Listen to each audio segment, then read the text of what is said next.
If Ukraine isn't pulling the trigger, then what is?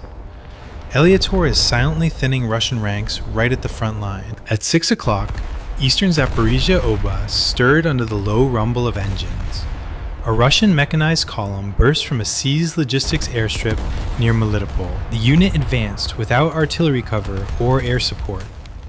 At its head rolled 48-ton T-72B3 tanks. These were followed by 68 BMP-2 and BTR-82 armored carriers packed with infantry. The formation stretched nearly 3 kilometers across farmland roads. They were hauling fuel, ammunition, and repair vehicles for a planned 10-day push toward the Dnipro axis. The Armored Corps alone represented hardware worth well over $150 million. Minutes later, Ukrainian drones struck the lead vehicles. The column slowed, compressed, and then broke formation.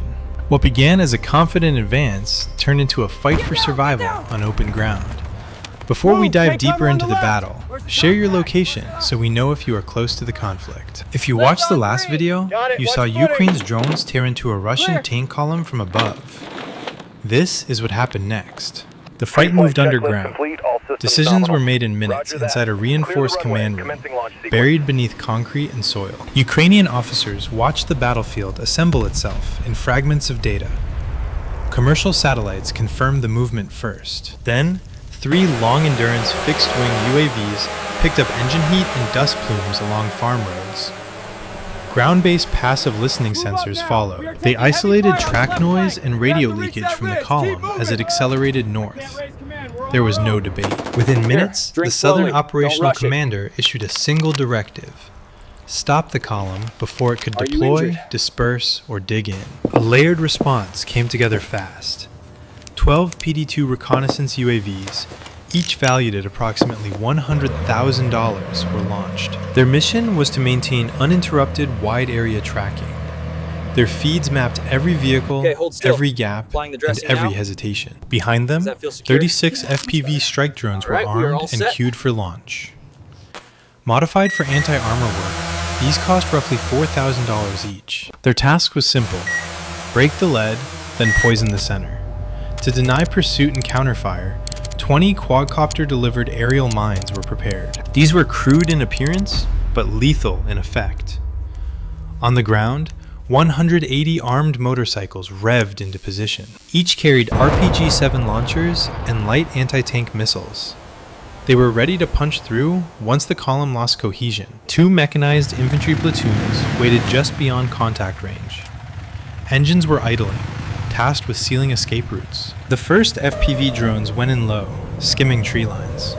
A lead vehicle erupted. The column slowed and radio traffic spiked. The formation tightened exactly as planned. This was not about overwhelming firepower.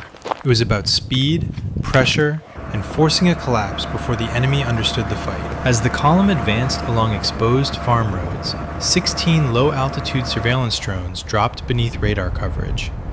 They flew parallel to tree lines and drainage cuts. Their cameras tracked every axle turn and braking light. Feeds merged into a single live operational map inside the Ukrainian command bunker. This turned the terrain into a moving chessboard. High-value targets surfaced almost immediately. 4 mobile command vehicles clustered near the center. 8 fuel tankers rolled in staggered spacing every few hundred yards. 6 self-propelled artillery units lagged behind the armored spearhead. They were boxed in by softer ground on both sides. Then, the first contact came. A Ukrainian FPV drone slipped in from the west, skimming less than 20 feet above the ground. Russian gunners reacted late. The drone struck a BMP near the lead tank, halting it sideways across the road. The column braked hard. Vehicles compressed as dust and smoke flooded the lane. Seconds later, a second FPV drone hit the middle of the column. A fuel truck jackknifed while trying to evade, blocking the right flank. Russian crews dismounted, firing upward with machine guns and rifles. Rounds stitched the sky as surveillance drones climbed just out of reach. Inside the bunker, icons flickered and shifted in near real time. Every halt and every panic turn appeared instantly. The convoy tried to reroute. However, tree lines, soft soil, and wrecked vehicles closed options faster than commanders could issue orders. Another drone dove in low. An artillery unit lurched to a stop as the crew scrambled for cover. Smoke columns began to rise in multiple places, breaking the line of sight between vehicles. Radio traffic spiked, then fell silent in bursts. What had been a single armored movement fractured into isolated knots of armor and infantry. Each unit was now fighting a different problem. Some tried to push forward, while others reversed blindly. None moved freely. By the time the next strike drones were armed, the convoy was no longer maneuvering. It was merely reacting. They followed narrow paths shaped by explosions, wrecks, and fear. The map stabilized for one reason only. The defenders now controlled where the enemy could still move. In the next video, the battlefield shifts from land to sea. Ukrainian maritime drones strike deep into a Russian industrial port. Don't miss what happens next. Like the video if you enjoy this content. Comment 1 to support Ukrainian forces. Comment 2 if Russia is in control. Comment 3 if you hope for peace. The moment reconnaissance drones confirmed every vehicle's coordinates, Ukraine triggered the second phase. This strike was designed to tear the heart out of the Russian column. From concealed launch racks just 6 miles north, 50 loitering munitions surged into the sky. Each was a compact attack craft, worth roughly $4,000. They carried shape-charged warheads built to punch through armored plating. Flying barely 15 feet above the ground, they skimmed the wheat fields like metallic hornets. The first drone hit the lead BTR-82A. This armored carrier was valued at $1 million. The warhead punched through the side panel, igniting its ammunition racks. The blast flipped the vehicle onto its flank. A rolling shockwave surged through the front of the column. Control, this is 2 seconds later, a second drone slammed into a nearby rocket truck. This triggered a chain of explosions that leapt from vehicle to vehicle. Fuel tanks were ripped open, scattering shrapnel across the roadway. Then came the fear weapon, the flying mines. 20 modified quadcopters, costing $700 each, lifted into the smoke. They hovered directly over Russian infantry positions. Every unit carried an anti-armor charge, rigged with a pressure fuse. The moment Russian troops fired at them, the mines detonated mid-air. 30-foot spheres of shrapnel burst downward. Soldiers scrambled for cover as the convoy's discipline broke in seconds. Radio traffic from the Russian side turned frantic. Drivers swerved off the main road, with some abandoning the formation entirely. Vehicles veered into ditches and plowed through fencing to escape the kill zone. Tanks braked hard and APCs collided. Fuel trucks jackknifed across the asphalt. What had been an organized 2-mile formation devolved into a maze of burning metal. From the Ukrainian command center, operators watched it unfold in real time. Icon after icon blinked red on their monitors as explosions lit up the sky. The trap set in Phase 3 was working. The Russian column wasn't advancing anymore. It was unraveling. The chaos had barely settled when Ukraine triggered the next phase. This was designed to turn the fractured convoy into a battlefield trap. From behind a low ridge less than a mile south, 150 armed motorcycles burst into view. These weren't ordinary dirt bikes. Each was a modified combat platform worth roughly $9,000.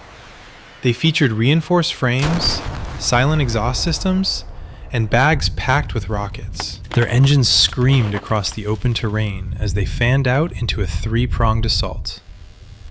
The southern wing, 50 bikes strong, charged straight into the disoriented front line. Gunners on the back seats fired RPG-27 rockets. Each rocket cost about $3,000. They punched through the cracked armor of abandoned BTRs. Infantry, taking cover behind burning holes, were quickly scattered. A direct hit detonated a Russian fuel truck, sending a fireball 40 feet into the air. Flaming debris showered the road. To the north, another 50-bike wing swept wide. They used tree lines for cover while firing light anti-tank missiles. These missiles were valued at nearly $10,000 apiece. Their precision was devastating. One missile sliced through the turret ring of a stationary T-80 BVM. Another ripped open the ammunition compartment of a command vehicle. The northern flank collapsed in under 3 minutes. But the most decisive blow came from the rear attack wing. 50 motorcycles circled behind the convoy, cutting off escape routes. They used M240 machine guns mounted on custom swivel rigs. These weapons, worth around $7,000, raked the roadway with controlled fire. Russian crews were forced to abandon their positions. A team carrying thermobaric grenades leapt off their bikes. They lobbed the charges into clustered APCs. Back-to-back explosions rocked the entire kill zone. Every shot and every blast tightened the noose. Russian resistance faltered as the formation collapsed into pockets of isolated vehicles. Each one was locked in by smoke, fire, and the roar of two wheels. What began as a mechanized push toward Dnipro was now a desperate scramble for survival. Ukraine's two-wheeled storm was only getting started. The battlefield was now a patchwork of burning armor and shattered trucks. Columns of black smoke rose into the morning sky. As the last motorcycle squads darted between wrecks, a new force entered the fight. From the east, 3 mechanized infantry platoons pushed forward. Over 120 Ukrainian soldiers advanced in armored personnel carriers. They used the hulls of destroyed Russian BMPs and tanks as improvised cover. They leapfrogged from wreck to wreck with rifles leveled. Every movement was calculated to seal the trap. The motorcycle wings did not let up. They began tightening the encirclement. The perimeter drew down from 0.9 miles to barely 1,600 feet. Engines revved as they wove between immobilized vehicles. They cut off gaps and pushed surviving Russian units toward the center. The coordination was surgical. Every opening the infantry left, the bikes closed. Every gap the bikes missed, the infantry filled with firepower. Inside the Russian pocket, panic was spreading fast. Tank crews abandoned their vehicles, believing artillery was inbound. Supply truck drivers slammed into reverse, only to collide with other retreating armor. Field radios crackled with desperate calls for support. Command posts miles away tried to respond. However, Ukrainian jamming and destroyed relay vehicles meant those pleas went unanswered.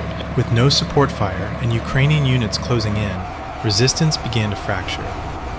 Sporadic bursts of machine gun fire were quickly silenced by coordinated counterfire. The air was thick with the smell of diesel, cordite, and scorched metal. Each breath was a reminder that the outcome was already decided. By now, the kill zone's diameter had shrunk to less than 500 meters. Ukrainian recon drones orbited overhead, feeding coordinates to squad leaders. Every movement inside the pocket was tracked. Every attempt to break out was met with immediate suppression. The convoy that began as an unstoppable spearhead was now a trapped, fragmented force. The stage was set for the finishing strike. The noose tightened, and the final blow began. From concealed positions, Ukrainian mortar teams dialed in their coordinates. Tubes thumped in a steady cadence. Rounds arched in crisp trajectories and cracked open with surgical precision. One by one, they peeled away the last firing points among the stalled armor. A BMP spitting tracers finally went silent. A command truck trying to back through a ditch vanished in a flash. With every impact, Russian elements bunched toward a shallow depression at the center. This low ground promised cover, but delivered a trap. Cut off from higher command, platoons lost all cohesion. Sergeants shouted into dead radios. Lieutenants searched for orders that would never come. White cloth appeared over rifle barrels. Others dropped their weapons and raised open hands. Their eyes were fixed on the drones circling above like patient hawks. The air thickened with diesel smoke and gritty dust. Black columns climbed into a dawn sky bruised by heat. The last defiant bursts were answered by disciplined volleys, then silence. The counterattack had run its course. What remained was smoke, scattered rifles, and the first calm breaths of a stilled battlefield. In less than 95 minutes, the operation was complete. The field was littered with the smoldering remains of 29 armored vehicles. The bodies of more than 140 Russian soldiers lay among the wrecks. Another 180 enemy troops were taken prisoner. Hundreds of rifles, machine guns, and crates of ammunition were captured. This was enough to equip an entire brigade. A confident armored thrust had been erased before it could fire a coordinated salvo. Strategically, the blow was devastating. Russia had lost a key offensive spearhead on the southern front. Commanders must now rethink their tempo and objectives across the region. The question loomed: could any convoy move safely through this theater? How would Moscow answer such a stinging defeat? For Ukraine, the message was clear. Ingenuity, speed, and coordination can dismantle superior firepower. Low-cost drones and nimble motorcycles outmaneuvered multi-million-dollar tanks. Adaptability mattered more than sheer mass. Amid the chaos, Ukrainian soldiers treated captured troops. They offered water and first aid, a reminder that humanity endures even in war. As the sun climbed higher, smoke towered hundreds of feet above the field. Ukrainian infantry guided prisoners past the burning armor. The victory was absolute. Its meaning went far beyond destruction.